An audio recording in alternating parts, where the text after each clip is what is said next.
భవం ఆనయతీతి భవాని. భవ అనగా పుట్టుక, పుట్టుకను లేకుండా చేసేది అనగా శాశ్వత కైవల్యం ఇచ్చేది.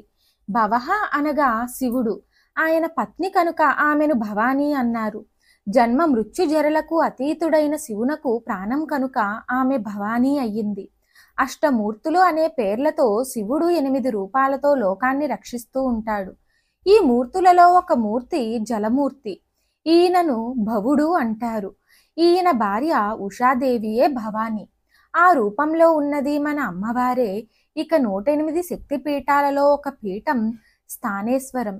స్థానేశ్వరంలో ఉండే దేవి పేరు భవాని. భవం అంటే సంసారం. సంసారాన్ని సరైన మార్గంలో నడిపి మానవులను అనుగ్రహించేవాడు భవుడు. ఆయనకు తోడుగా ఉండి తన పిల్లలను తీర్చిదిద్దే తల్లి భవానీ అని కూడా అర్థం. కోరికలు హద్దులేనివి, భయంకరమైనవి. ఇవి ఎంతలో ఉండాలో అంతలో ఉంటే పర్వాలేదు, ఎక్కువైతే ప్రమాదం. వీటిని కూడా భవం అనే అంటారు. వీటిని తొలగించి మానవుని సరైన జీవిని చేసేది కనుక అమ్మవారు భవానీ అన్నారు.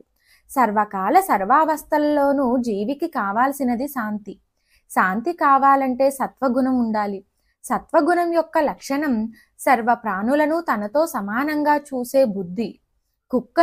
కుక్క మాంసం తినే చండాలుడిలోనూ కూడా భగవంతుణ్ణి చూసి సర్వ ప్రాణి సమానత్వాన్ని ప్రసాదించేది అమ్మవారు కాబట్టి ఆ తల్లిని భవానీ అంటారని, తనను తిట్టిన వాడిని కూడా తన బిడ్డగా భావించి ప్రేమిస్తుంది కాబట్టి కూడా ఆ తల్లిని భవానీ అంటారని లింగ పురాణం వల్ల తెలుస్తోంది.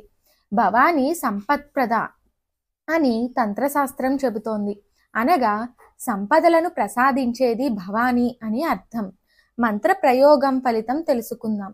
27 శుక్రవారాలు ప్రతి శుక్రవారం అమ్మవారి విగ్రహాన్ని, అంటే బొటనవేలంతకు తక్కువ కాకుండా విగ్రహం ఉండాలి, ఇంట పూజ మందిరంలో పెట్టుకొని 108 సార్లు బిల్వ పత్రాలతో అమ్మవారిని పూజిస్తూ 108 సార్లు ఈ మంత్ర జపం చేస్తే అఖండ సంపదలు లభిస్తాయి.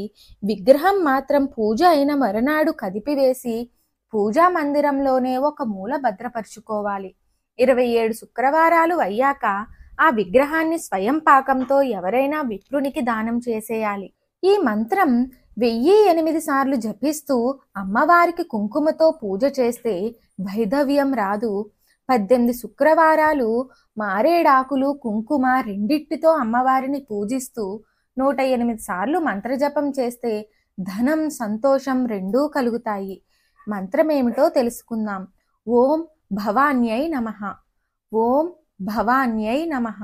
ఓం భవాన్యై నమః. మరిన్ని ఆధ్యాత్మిక విషయాల కోసం మా ఛానల్ను సబ్స్క్రైబ్ చేయండి. వీడియో నచ్చితే లైక్ చేయండి, షేర్ చేయండి, కామెంట్ రూపంలో మీ అభిప్రాయాన్ని తెలియచేయండి.